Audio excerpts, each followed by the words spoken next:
Now, at some point, we might talk in depth about the film Robot Jox. But this is a video about something a little bit different. And it's not, to be fair, something which I have a huge amount of technical expertise on. But in keeping with the future of the past theme of the channel, I thought some of you might remember this, and those of you who don't, this might be slightly educational for. So, what we have here is a Blu-ray of Robot Jox. And this, of course, is often region locked in some way, shape or form, so you can only play it in the region in which it was intended to be released. Fair enough, kind of. I mean, in the modern age, you would hope that it wouldn't really matter that much, but it's still a thing. And this is the rather nice box set that Arrow Video have released. And the fact that they're called Arrow Video makes me smile, because this box in and of itself has a VHS tape on the front cover as part of the artwork. This amuses me quietly because what I want to talk about here is a couple of videos that I picked up before I managed to find this box set at a reasonable price, because it was quite pricey, sort of, on normal pricing in HMV where I went to look at it. So I actually waited and I managed to get it from a slightly cheaper source on eBay, but it's still, still perfectly legitimate. It's got all the films from the box set compendium in it, so it's all good. It's actually called Enter the Video Store Empire of Screams, if you're interested in looking for it. So, what I found when I was looking for the actual original VHS videos, and VHS stands for Video Home System, which is kind of odd, but that's what it was called. VHS video is nearly 50 years old at the time of recording. Next year, 2026, it will be 50 years since 1976 when VHS video was released. Yes, we are that old now, kids. And for those of you who are not that old, VHS video was the home system for watching movies and recording stuff off TV at home during the 80s and the 90s. Apparently the last VHS mainline release was kind of around the mid-2000s, which was a film in America. And apparently Alien Romulus actually got a video release, bizarrely. I think because they were harking back to the sort of, the days of the original Alien way back when, so they wanted to, have that sort of thing. I've no idea if VHS videos will actually see a sort of revival like vinyl LPs and that sort of thing. I don't know whether people would go that far, because you've got to bear in mind, you need a really big, clunky piece of hardware to play a VHS video cassette. But that wasn't the end of it back in the day, because with analog TV, there are multiple different broadcast systems in use in any given country. And the two I'm going to focus on here, somewhat lightly probably, but nevertheless, are NTSC, which was in America, broadly speaking, and PAL, which was the European standard for broadcast TV and so on, and subsequently videotapes. Now, I have some experience with NTSC and PAL from days gone yore, because when I was doing my Starfleet website, and I was trying to encode the series, because there wasn't a commercial release available at the time that I was messing around with the series and trying to create content. So, the only source that I had here in the UK for the entire Starfleet series, give or take, was US rental tapes. That was it. This presented a problem for me, because not only did I have to transfer analog to digital to do useful stuff with it for a website, I also had to deal with the fact that NTSC tapes did not play on PAL video recorders. And this is for why. VHS tapes like this one that are recorded in NTSC are not compatible with VHS tapes like this one that are recorded in PAL. So what I have here are two versions of the Robot Jox film. And typically speaking, at the time of its release, you would not have been able to play both of these on the same machine. So never mind region encoding, we had technical issues in terms of playing one thing on one machine and another on the same machine, because they were not compatible standards. So the NTSC standard did not have as many vertical lines of content visually on the screen as the PAL equivalent. So I think we're talking about 525 lines for NTSC, and I think 625 for PAL. It may be that some of those weren't visual. I did just read it briefly to remind myself, but basically what it boils down to is that PAL has nearly 20% more vertical quality than NTSC. There are also differences between colour palettes and how they were done. And even more irritatingly, this cassette, when you play it, and I'll show you the cassette. This is, by the way, this is a classic American tape. You can tell because it's just got cardboard. This is just a very, very flimsy cardboard outer shell. They didn't really do the plastic shells that I was familiar with from VHS rental stores and VHS sales versions, direct sales versions that we have in this country. So cardboard was quite common, and obviously you can see that the artwork is completely different. But the physical tape looks identical to the PAL version, but that is where the similarity stops. In order to play this, you've actually got to, the video cassette recorder it plays in has to spool it faster than a PAL tape, which means that if you try and play this in a normal PAL video cassette recorder, you get a weird sort of slurry result because it's not going fast enough for the way in which the image is encoded on the NTSC standard tape. And your only clue to what standard it is this little tiny NTSC in the corner, which I happened to notice when I was looking at this tape on eBay. But I said to the guy, actually, I'll still have it because I'm thinking of doing this video, basically. And that is the only indication, there is nothing otherwise to clue you into the fact that this is for the American market, except for the fact, of course, it doesn't have our certification sticker on it. So it doesn't have PG or Universal that would have a different rating system, if it had one at all. This was an RCA Studios Columbia Pictures release for home video. I'm just seeing if I can see a date on it actually. 1991. So still very much a sort of a home video kind of era tape, but this was quite a modern release, relatively speaking. But I just thought it was nice because the box art was different, and it was also nice because, as I say, classic example of an NTSC tape. Whereas, compare and contrast this, which is the great big chunky hard plastic encased PAL version of the same film with the British certification tag there of 15. So this was declared a 15, which is sort of not R-rated for the American viewers. It's just, you just have to be 15 to watch it. That's the recommended age. It doesn't actually say who it was released by directly here, but it'll be in the small print somewhere.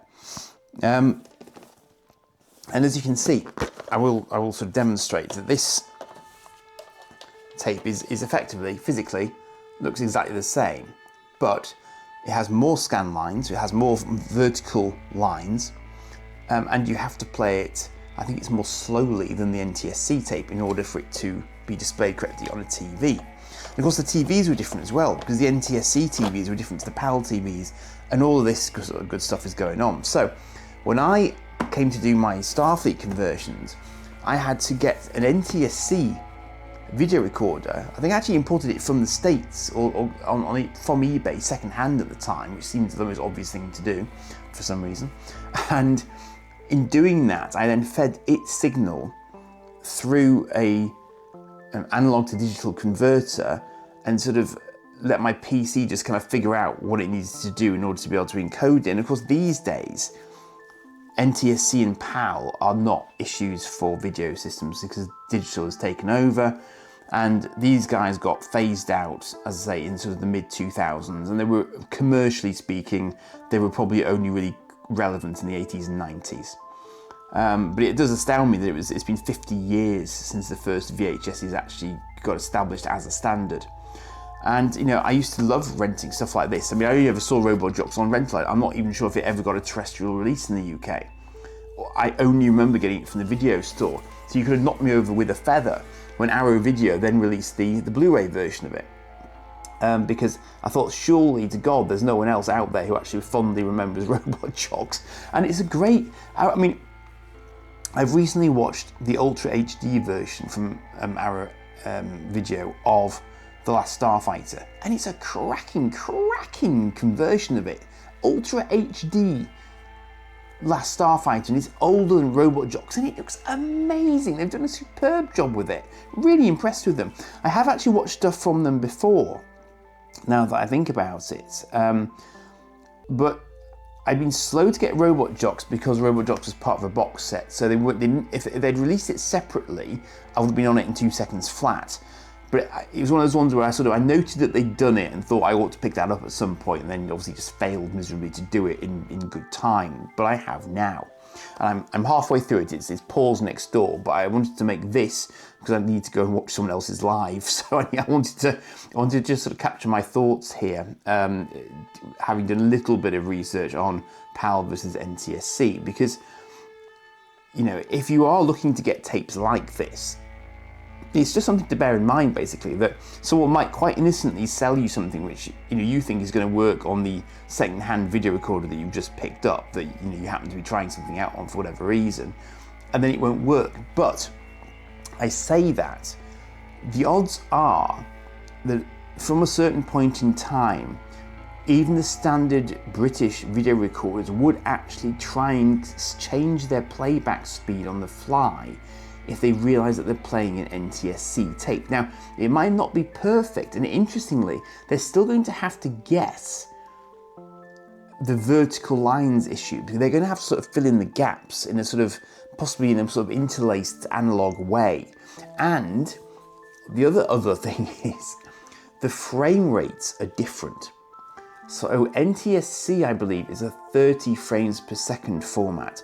PAL, I think, is 25 frames per second. So again, what you often find between PAL and NTSC, especially when there's a conversion, is that people sound a little bit squeakier.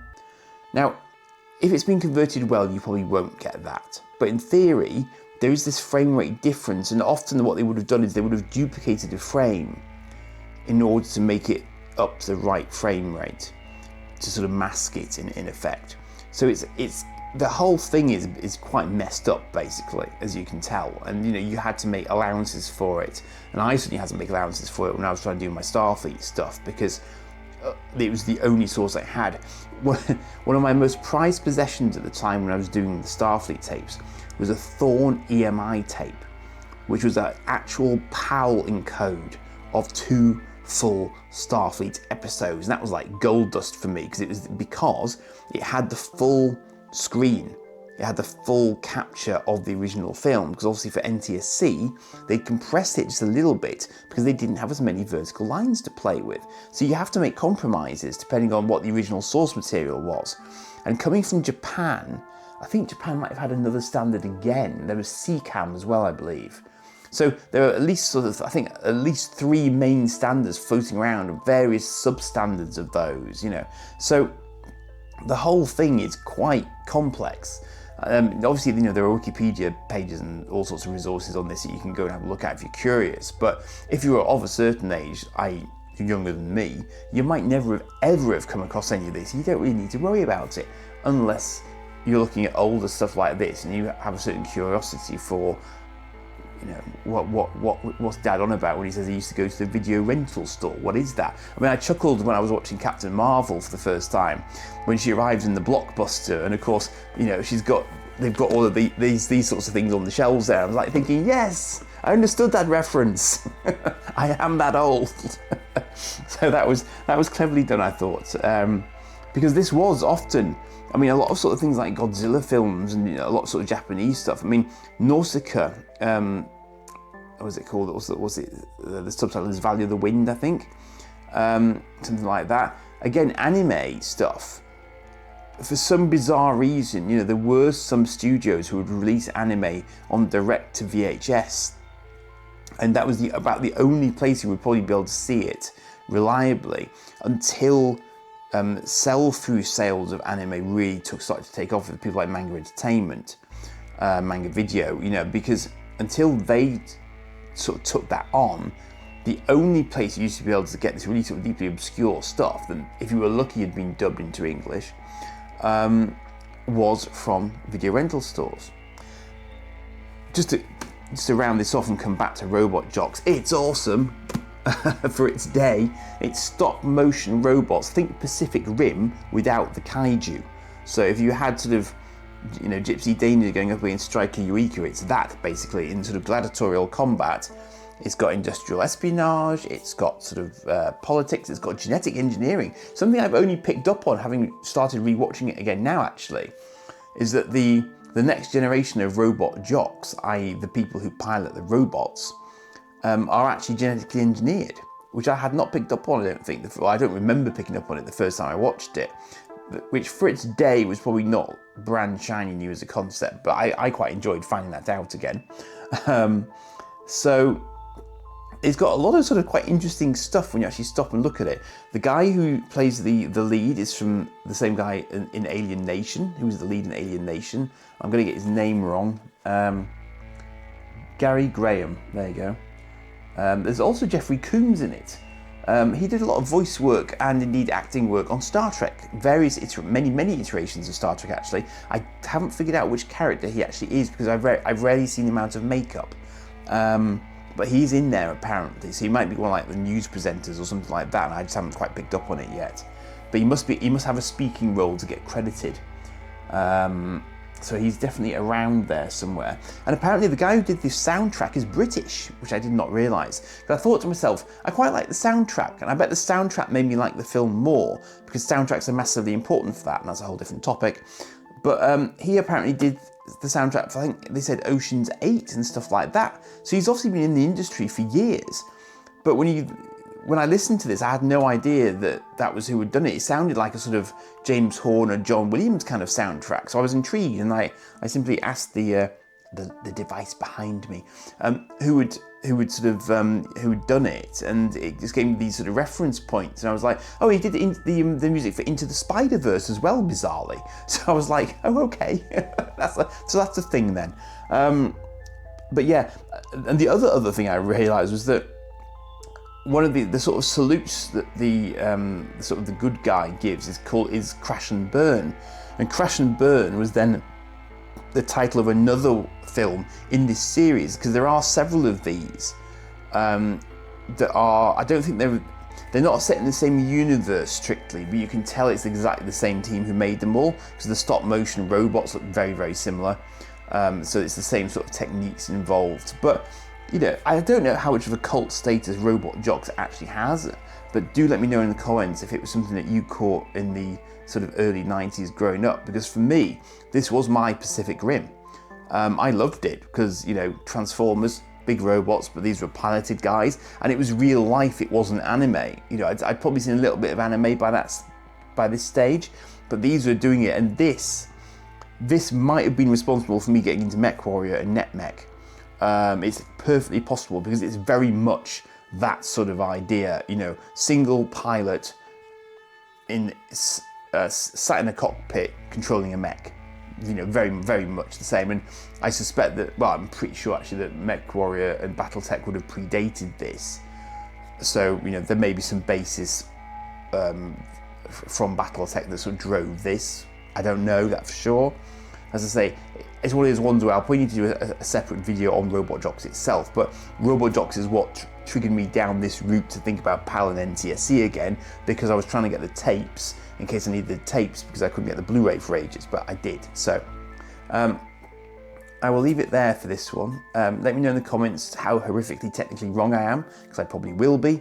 But let me know what sort of battles you had with PAL and NTSC down the years, and if you've still got any left as well, because I know some people do hang on to these. I recently picked up a whole pile of old VHS And I know of a museum in the UK that, you know, holds on to a few examples so that people can look at them and potentially even get them if they wish to. But I'd love to know how many people actually still own a video recorder as well. I've actually got a very, very old one from my parents' house about my premises now, but I've still yet to try it. I don't even know if I've got anything that's still got a SCART socket that'll run in, that'll talk to it. So that could be the next thing I need to do. I'll have to find a SCART to HDMI converter. Then, you know, but yeah, it's from a bygone era, and they, you know, rewinding them and everything else was its own thing, and you couldn't skip tracks instantaneously. And they didn't run for anywhere near as long as a Blu-ray, and the resolution is tragic compared to Blu-rays and arguably even DVDs. So, you know, but this is what we had growing up. This is what we grew up on. And this opened, you know, whole other worlds for me, because I could cycle down, go and get a video from the store that I hadn't seen before, bring it back home, stick it in a machine and watch it, and then dutifully rewind it and take it back again. And that was the process. So, let me know about your adventures with video cassettes. Cheers for now.